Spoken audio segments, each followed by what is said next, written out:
A primeira pessoa que aparece no sepultamento de Jesus é José de Arimateia. Até então, irmãos, essa pessoa era completamente desconhecida. Você não sabia de onde que era, quem era, como era. Até então, meus irmãos, entre os seguidores de Jesus, em momento nenhum nas Escrituras foi falado alguma coisa sobre José de Arimateia. Olha o versículo 50. Eis que um homem por nome de José. Aí no versículo 51 fala assim, natural de Arimateia. É mesmo uma coisa maravilhosa que no nascimento de Jesus tinha um José, e na morte do Senhor Jesus tinha outro José. Agora aqui esse José é diferente do primeiro. A palavra de Deus liga ele ao nome da cidade de origem, que é Arimateia. Ninguém sabe onde é Arimateia. Tem-se uma ideia que talvez seja Ramá, mas ainda ninguém tem certeza disso. É dito, meus irmãos, aqui como você pode ler no versículo 51, que ele não tinha consentido no conselho dos atos dos outros, natural de Arimateia, a cidade dos judeus, ele também esperava o reino de Deus. Você vai ver que existe uma omissão no versículo de Lucas, que não se encontra no livro de Mateus, e também não se encontra no livro de João, que é o quê? Que José de Arimateia, ele aparece primeiramente, ainda que não está aqui, primeiramente ele aparece como um discípulo de Jesus.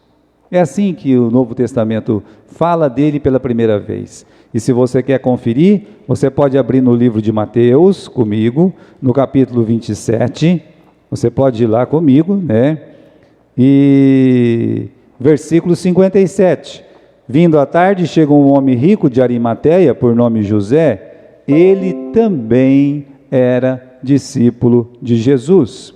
O que isso significa? Significa que ele estava sendo ensinado por Jesus. Significa que ele seguia os ensinamentos de Jesus. Isso é ser um discípulo. Ele estava, meus irmãos, junto com Jesus, e aí, ao livro de João, no capítulo 19, versículo 38, ele explica para nós, fala assim, olha, ele era discípulo de Jesus. Você abra comigo lá em João, capítulo 19 e versículo 38. Está explicando, era discípulo, mas vai dar um outro pormenor, Versículo 38. Depois disso, José de Arimateia, que era discípulo de Jesus, mas oculto por medo dos judeus. Repare, então o que nós sabemos de José? Nós sabemos que José era de Arimateia. Nós sabemos que José, ele era discípulo de Jesus, mas era um discípulo oculto. Ele gostava, assim como Nicodemos, de ouvir Jesus de longe. Ele não tinha aberto ainda para o público o amor que ele tinha por Jesus Cristo, o apreço que ele tinha por Cristo. Ele não tinha dito para todas as pessoas ainda que Jesus, ele era o seu Salvador. Por isso aqui, ele tinha medo dos judeus. Imagine que muitas pessoas por medo eles não confessam abertamente o nome de Jesus. Outros por vergonha, outros porque amam mais a glória dos homens do que a glória de Deus. No caso de José de Arimateia, essa frase não serve, porque de fato ele estava com medo de dizer para todas as pessoas, mas não é porque ele amava mais a glória dos homens do que a glória de Deus. Era um medo que um dia tinha que ser vencido, e esse dia chegou. Olha, nós somos informados que ele é discípulo de Jesus, mas aqui em Mateus, como nós lemos, ou mesmo no livro de Marcos, diz que ele era um senador honrado, mostrando a sua posição social. Irmãos, num mundo tão sujo, tão imundo, que é o mundo político, infelizmente essa é a verdade que a gente tem que dizer, não somente no Brasil, mas em tantos países, inclusive no Brasil, é a pior classe, é a classe dos políticos. Ele era um homem honrado, ele conseguiu ser um homem honrado na classe política. Isso não é fácil de se dizer de uma pessoa, principalmente sabendo que senadores, né, que pessoas importantes politicamente no tempo de Jesus, seja em Roma, em qualquer outro lugar, eram tremendamente corruptos, odiados pela população. E aqui ele consegue ser chamado como um senador honrado. Deveria ser um exemplo para todos que ocupam uma cadeira política hoje, para ser como José de Arimateia. Então, irmãos, a palavra de Deus usada para ele aqui é honradez. Ainda é dito que ele era membro do Sinédrio. A palavra de Deus fala isso para nós. Ele era membro do Sinédrio. Falando aqui, meus irmãos, que ele era amigo de Anás, ele era amigo de Caifás, que ele era aquele homem, você pode voltar no livro de Lucas, que quando teve aquela reunião noturna para condenar Jesus, e Lucas escancara isso no versículo 51, né, dizendo que não tinha consentido no conselho ou desígnio e nos atos dos outros membros do Sinédrio. Eu digo para você que ele e Nicodemos naquela noite foram votos vencidos. Eles estavam lá quando pegaram Jesus, levaram diante do Sinédrio e foram para condenar Jesus. Lembra que a sentença do Sinédrio foi: ele é culpado, este homem é digno de morte. Não foi Pilatos que disse isso. Quem disse isso foi o conselho do Sinédrio, escrevendo lá: olha, este homem não é digno de morte. Para nossa satisfação espiritual, o capítulo 23, versículos 50 e 51, além de dizer que ele era um homem honrado, o versículo 51 diz que ele não consentiu.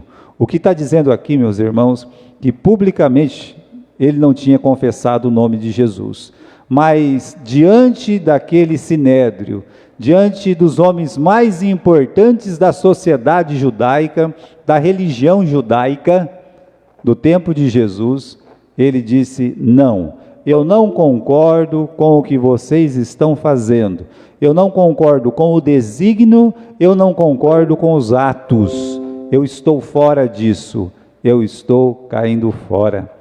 É isso que ele disse no Sinédrio. É o que o Espírito Santo está dizendo para nós. Então, não apenas ele era um discípulo oculto de Jesus, né? Não apenas ele tinha uma boa posição social, sendo membro do Sinédrio, ele se destaca no versículo 50 pela sua integridade. A integridade dele é dita assim: ele era um homem bom, né? Versículo 50 aí, e justo. São duas coisas, bom e justo. É muito parecido com o que a Bíblia fala, por exemplo, de Barnabé. Lembra o filho da consolação? Ele também tinha essas qualidades, essas virtudes. É a mesma coisa que se fala, por exemplo, de Cornélio, cujas orações subiram até os céus. Está dizendo para nós aqui, meus irmãos, que realmente ele era um homem íntegro. Não é só porque ele era importante na sociedade, não era corrupto, que é o dever de cada um, mas ele era bom, ele era um homem justo, e ainda diz que ele esperava o reino de Deus, final do versículo 51, diz que ele esperava, ele tinha uma esperança de salvação. A esperança dele não era neste mundo, a esperança dele era aquela proclamada por Jesus: o meu reino não é deste mundo. Então ele esperava a volta do Messias, assim como nós esperamos a volta do Senhor Jesus Cristo. Então há muitas coisas maravilhosas para falar de José de Arimateia, e ele poderia ser tudo isso que ele foi. Ele poderia ter sido um homem justo, ele poderia ter sido um homem bom, um senador honrado, um cidadão, um morador de Arimateia, pessoa que todos gostavam dele. Ele podia ter sido tudo isso, e não haveria necessidade dele ser e fazer o que ele fez. E o que ele foi, naquele momento? Porque o versículo 52 diz que ele se chegou a Pilatos e pediu o corpo de Jesus. Preste atenção nessa frase, porque é uma frase ousada. Eu quero que você abra comigo no livro de Marcos, no capítulo 15. Veja só, Marcos capítulo 15, versículo 43. Chegou José de Arimateia, senador honrado, que também esperava o reino de Deus. Agora olha o detalhe que é acrescentado pelo texto de Marcos, que não é encontrado nos outros textos. A Bíblia diz assim: ele ousadamente. A palavra ousadamente aqui significa corajosamente.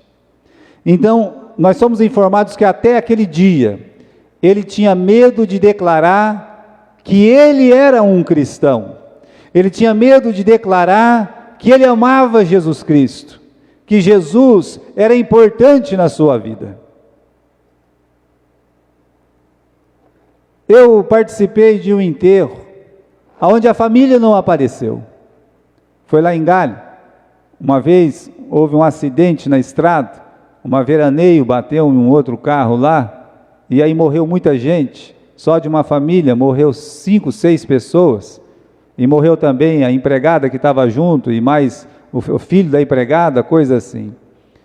E eu pude presenciar que o marido da empregada e mais alguns parentes estavam presentes, mas não havia nenhum membro da família do outro lado.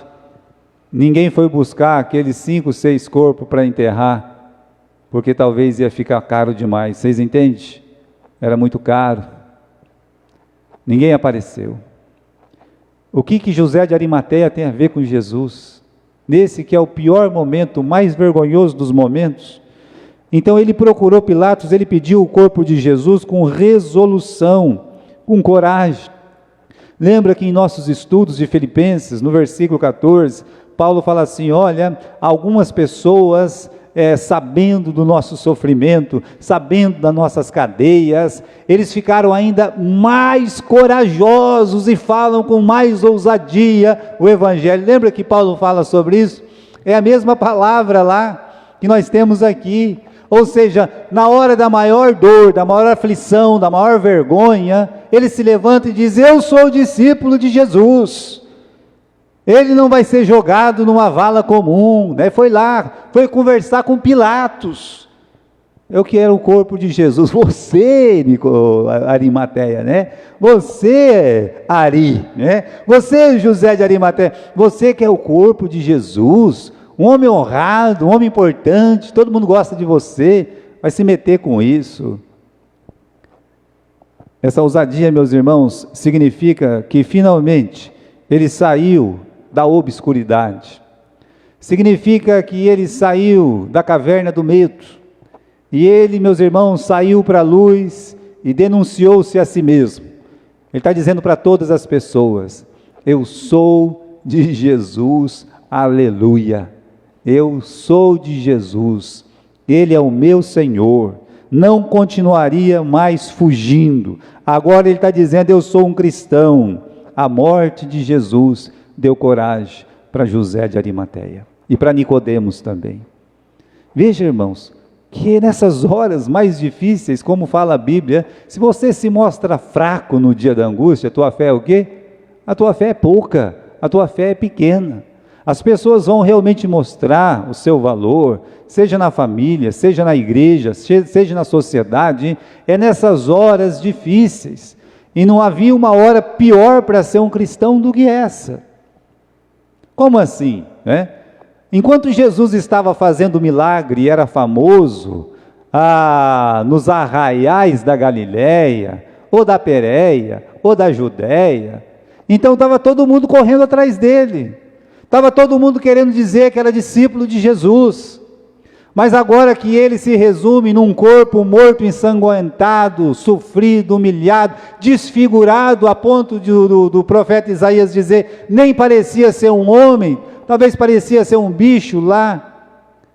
Essa é a hora mais difícil de alguém dizer: eu creio nele, como disse lá o ladrão. Senhor, lembra de mim, Senhor, né? Então, esse Jesus é mais difícil de ser amado do que aquele Jesus que andava a pé com um monte de gente atrás, 5.000, 10.000 pessoas, comendo o pão que ele multiplicou, comendo o peixe que ele multiplicou, atrás de sinais e maravilhas. Agora tudo é um corpo ensanguentado, mutilado. Olha, mutilado não, ensanguentado. Ninguém quebrou o osso dele. Isso aí faz parte das Escrituras. Muito bem, irmãos. Essa coragem ia se voltar de novamente, né? Ele é o primeiro homem corajoso mesmo. É o Nicodemos, não, o José de Arimateia. No Atos dos Apóstolos, Pedro e João serão ousados, mas ele é o primeiro, né? É José de Arimateia. Pilatos duvidou da morte de Jesus. Aqui em Marcos capítulo 15, versículo 44, diz que Pilatos se admirou de que Jesus já estivesse morto. Chamou o centurião, perguntou-lhe se já havia muito que tinha morrido, e tendo certificado pelo centurião, deu o corpo para José. Já falamos isso a semana passada. Quando José de Arimateia pediu o corpo de Jesus, Pilatos estranhou, mas já morreu? Geralmente eles demoravam mais para morrer, e teria que fazer aquele processo, ir lá, quebrar as pernas do condenado, para ele morrer rapidamente. Ele estranhou, mas já morreu? Como assim já morreu? Ainda são 3 horas da tarde, né? Como já morreu, né? O certo era quebrar as pernas lá para 6 horas da tarde, como aconteceu com os outros 2, que foram crucificados com ele. O que nós falamos na semana passada é que Jesus disse: Pai, nas tuas mãos eu entrego o meu espírito. Ele estava entregando a sua vida. Antes que a morte viesse colher a sua alma, ele pega a sua alma e ele entrega a sua alma. Ele diz: Pai, eu entrego nas tuas mãos o meu espírito, eu aceito essa oferta. É isso que ele faz. E assim, meus irmãos, tem essa estranheza de Pilatos, que perguntou para o centurião: Centurião, é fato isso? É fato, aquele já morreu, aquele já está morto. Jesus, o Nazareno, ele está morto. E se for o mesmo centurião que disse: esse homem é o Filho de Deus, então ele podia dizer: olha, aquele justo, aquele Filho de Deus, ele já está morto.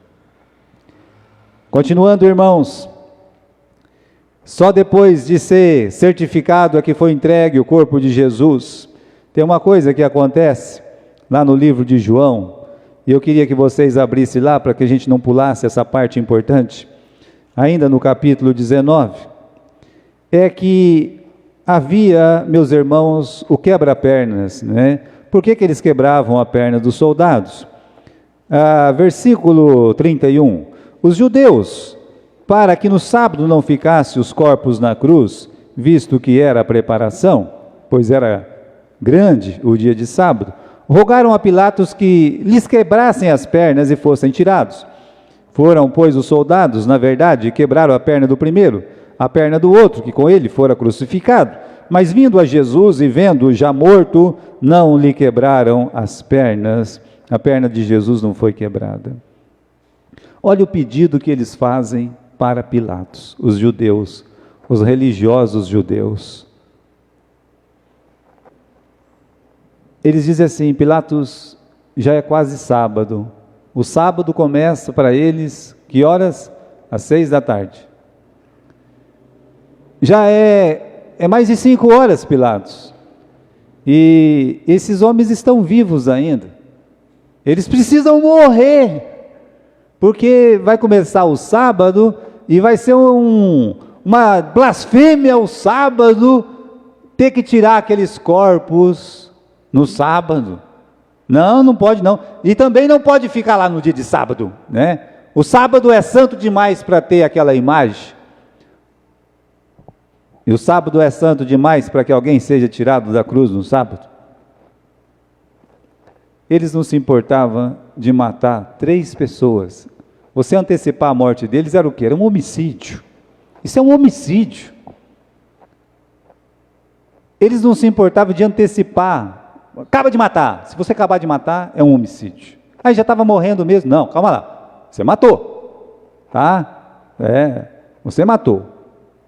Então, eles não se preocupavam em cometer 3 homicídios, no caso 2 que eles cometeram, contanto que o sábado fosse o quê? Fosse guardado. Tem que guardar o sábado. É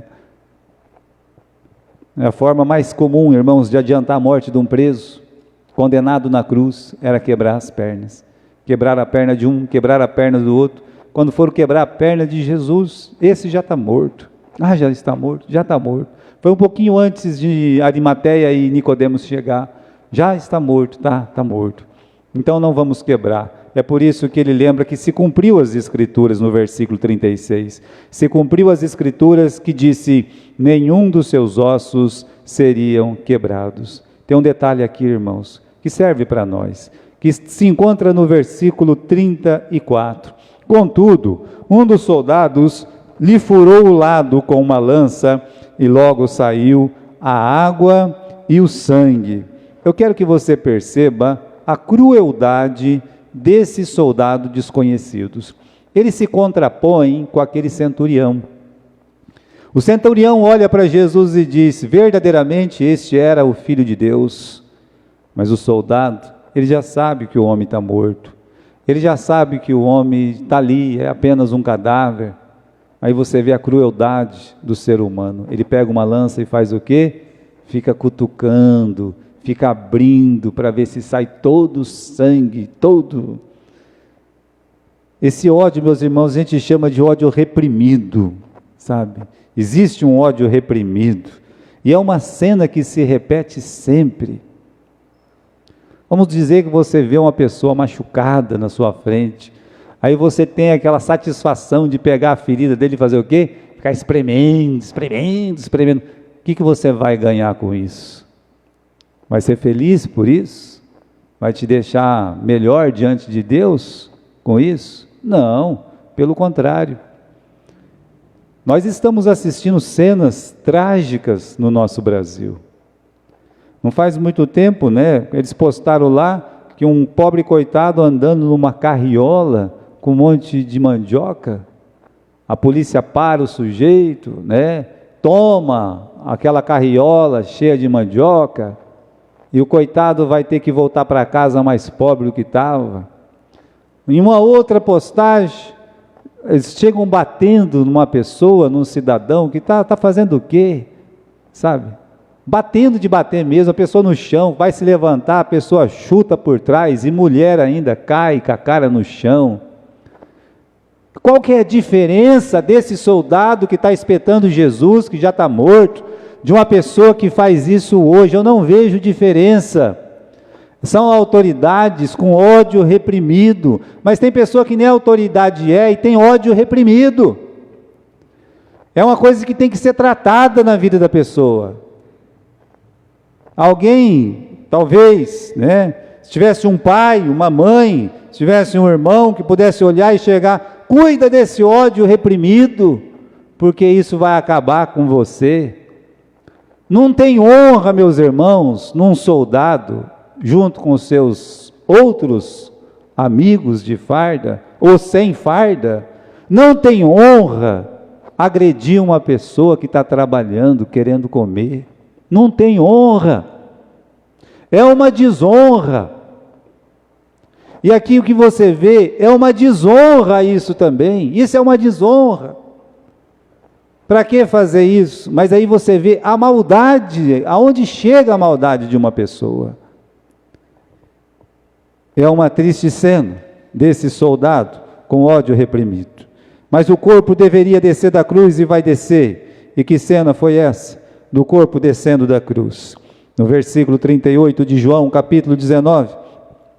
Depois disso, José de Arimateia, que era discípulo de Jesus, mas por oculto, por medo dos judeus, rogou a Pilatos que permitisse tirar o corpo de Jesus, e Pilatos permitiu. Então foi e tirou o corpo de Jesus. Foi também Nicodemos, aquele que anteriormente se dirigia de noite a Jesus, levando quase 100 libras de um composto de mirra e aloés. Tomaram o corpo de Jesus e o envolveram em lençóis e especiarias, como os judeus costumavam fazer na preparação do sepulcro. Que cena foi essa? Que cena? Ajudado por Nicodemos, os dois vão lá e tiram Jesus da cruz. Ele está pregado lá. E eles têm que fazer todo esse processo doloroso. E o que eu vejo aqui, irmãos, nessa frase que eu acho maravilhosa do versículo 40, tomaram o corpo de Jesus e o envolveram em lençóis com especiarias.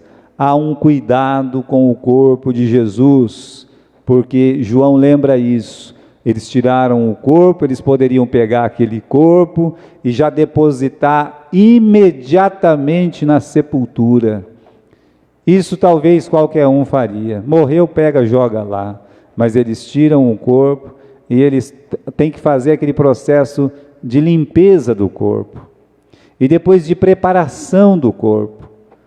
São quase 40 quilos de produtos que o nosso amigo aqui, o Nicodemos, ele leva, juntamente com esse lençol novo comprado pelo José de Arimateia.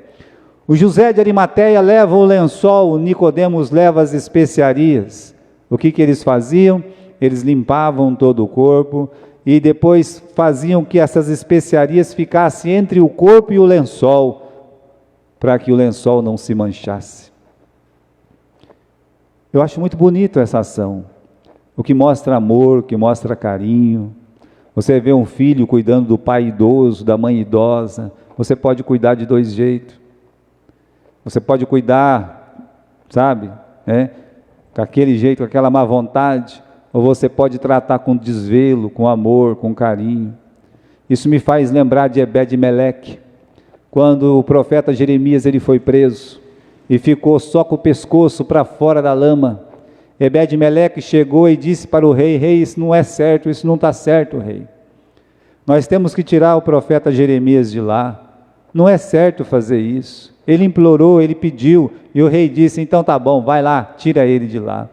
O Ebed-Meleque, meus irmãos, ele mostra um carinho pelo profeta que nenhum judeu, sabe, mostrou.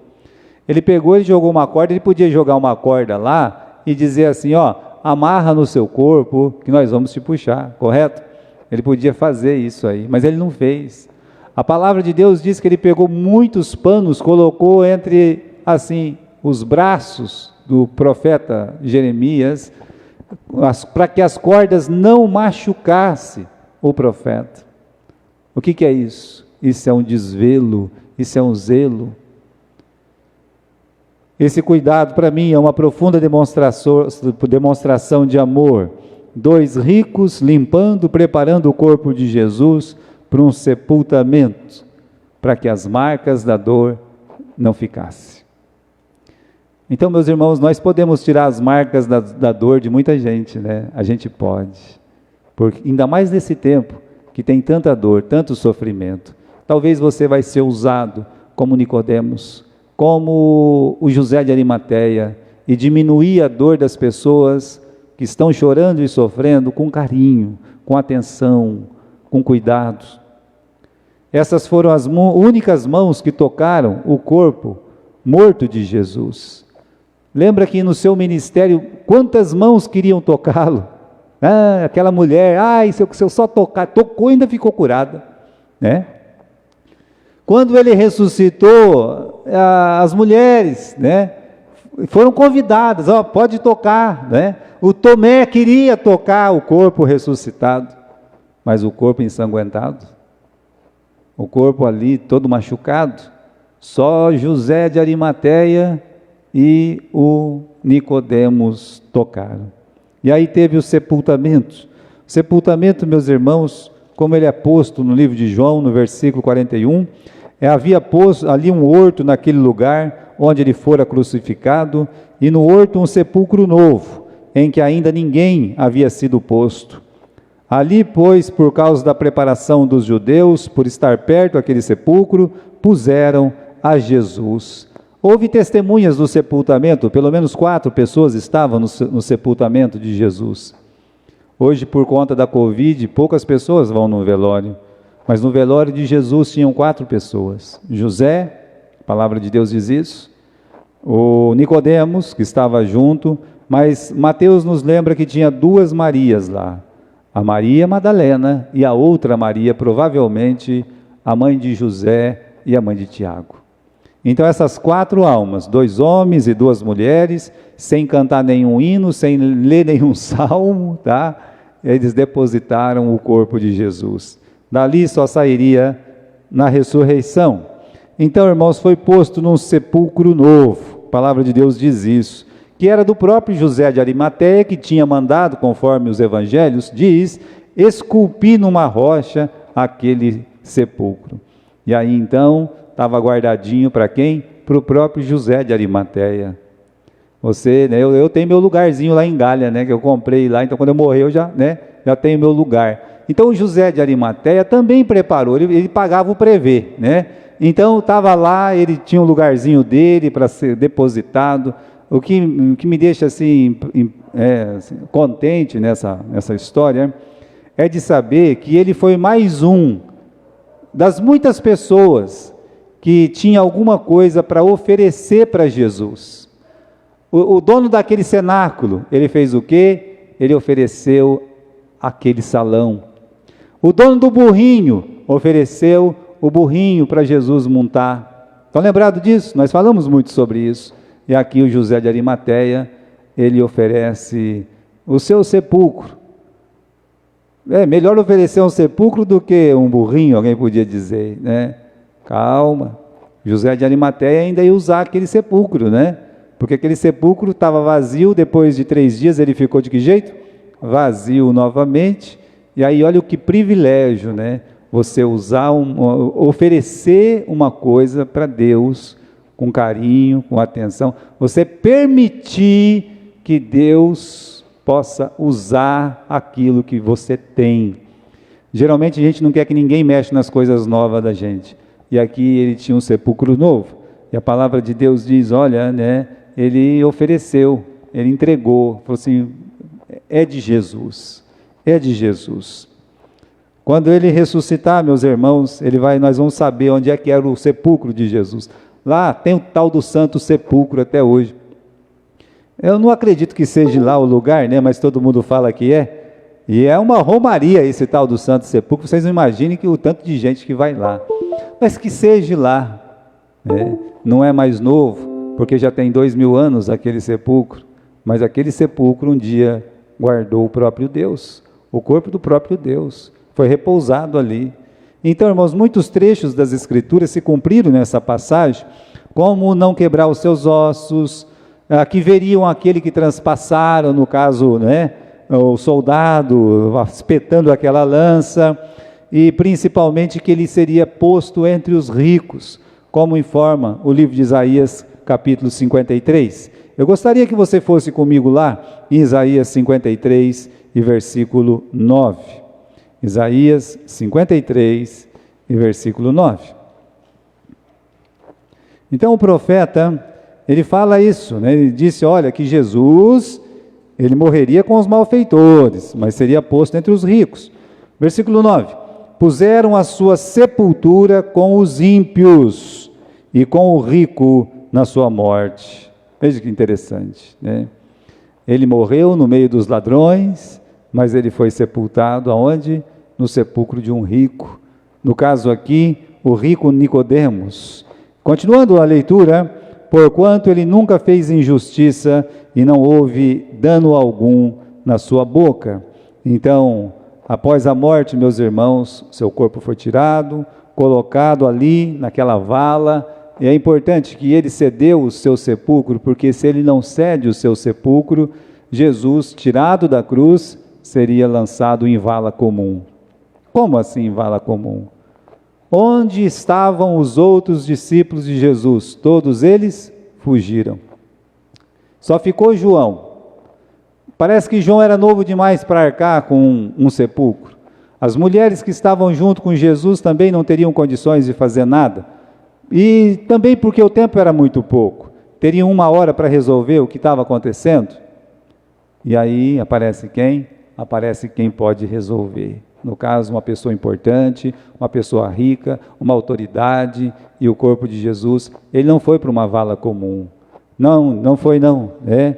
E aí, meus irmãos, essa pedra foi rolada para fechar o túmulo. Nós aprendemos isso nos evangelhos, só para separar o que existe entre os mortos e os vivos. Agora, eu vou pular essa parte da pedra porque nós vamos estudar numa próxima etapa, tá?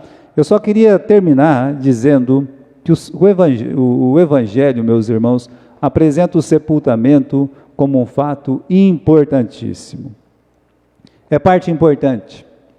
No livro de Apocalipse, Jesus diz assim: estive morto e estou vivo. Apocalipse 1,18: estive morto, e eis-me vivo pelos séculos dos séculos. Estive morto, mas agora eu sou vivo. No livro de Atos, quando Pedro está falando sobre esse momento, ele diz assim, que o sepultamento foi o repouso da esperança, de um corpo que a carne não seria corrompida. O que isso quer dizer? Havia uma esperança ali dentro. Qual que era a esperança? A da ressurreição. E ali, meus irmãos, foi guardado incorruptível. O seu corpo não veria corrupção, porque a corrupção é consequência do quê? Do pecado. Entende? A corrupção é consequência do pecado. E o corpo de Jesus não veria essa corrupção. Não seria tomado pelos vermes, porque nele não houve pecado algum, como ensina Isaías lá no versículo 9 do capítulo 53. São muitos textos, meus irmãos, que se juntam para mostrar para nós algumas realidades espirituais, sejam proféticas, seja para princípios espirituais para a nossa vida, e quando a gente ajunta tudo isso, a gente vê a grandeza do sepultamento. E seu sepultamento mostra que em tudo ele foi semelhante a nós. Crentes morrem e são sepultados. Tem uns que são cremados, não tem problema, eu jamais gostaria de que me cremasse. Me deixe lá debaixo da terra, me coloque lá. Vai me querer queimar eu por quê? Não queimei ninguém. Então, mas pode, pode, se for uma decisão, pode, não tem problema. Porque Jesus ajuntou tudo lá no Vale dos Ossos Secos e deu vida. Então ele pode ajuntar cinzinha por cinzinha, ainda que seja jogado num enorme rio, não tem problema nenhum. Então, seu sepultamento mostra que em tudo ele foi semelhante a nós. Nossas sepulturas são necessárias, mas elas não são perpétuas. Uma vez alguém foi no cemitério, não vou falar o nome, mas começou a ler um monte de cruzinha, perpétua, perpétua, perpétua. Aí era uma pessoa jovem, Nós estávamos no acampamento lá e o pastor levou a gente para ver o cemitério de Varpa. Aí a moça disse assim: nossa, todo mundo chama perpétua aqui, não é? Eu pensei, mas que ignorância é essa? Perpétua, é uma sepultura perpétua, ou seja, é seu para sempre, vai ficar ali para sempre. Eu digo para vocês, irmãos, que a nossa sepultura, assim como a de Jesus, ela é necessária, mas ela não é perpétua, porque nós vamos o quê? Nós vamos ressuscitar, é outra verdade do Evangelho. Mas o sepultamento é uma realidade importante, e eu quero terminar dizendo o motivo dessa importância. Qual é o significado bíblico do sepultamento? Paulo diz: fomos sepultados com ele no batismo. Abra comigo, irmãos, no livro de Romanos. Abra comigo lá no livro de Romanos, no capítulo 6 e versículo 4.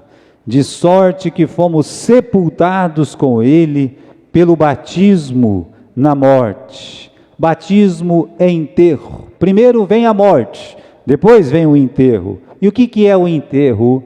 É o desaparecimento, é a ocultação daquele corpo. Aquele corpo, meus irmãos, que ele não pode mais estar entre aqueles vivos. Se ele aparecer, é uma coisa horrível. Imagine se o cemitério, todo mundo começar a abrir as valas, ninguém quer ficar olhando para dentro daquelas valas, o que tem lá dentro. E se saísse andando, de vez em quando você pega uma piadinha do Silvio Santos, que tem um defunto andando lá, que nem é defunto, as pessoas já saem correndo, homens, mulheres, todo mundo se assusta. Por quê? Porque ninguém quer ver o morto, todo lá, enfaixado, todo, sabe, aquela caveirinha andando. Eu não quero ver caveirinha andando perto de mim, não é? Então, nós devemos estar mortos para o mundo, e nós devemos, meus irmãos, sepultar aquilo que não presta em nós. O velho homem deve o quê? Deve morrer. O velho homem morto, ele deve ser o quê? Sepultado.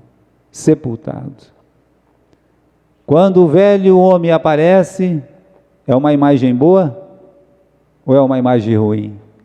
Para um crente, é uma imagem ruim, é uma imagem que ninguém quer ver, os ímpios não querem ver, nem o próprio que está aí mostrando a sua imagem de o velho homem. Que seria a imagem do velho homem quando nós pecamos, quando nós desobedecemos a Deus, quando nós envergonhamos a Deus, aparece o velho homem. E aí então, ninguém quer essa imagem, como não quer a imagem de um defunto saindo da sepultura. O velho homem tem que morrer, e aquele que está morto tem que ser o quê? Sepultado. Nós devemos então sepultar as falhas, as culpas, os erros, né? Deve ser deixado, e a gente deve abandonar toda a vida de pecado. É isso que mostra o sepultamento para nós. A morte do crente para o pecado parece ser um segredo, né?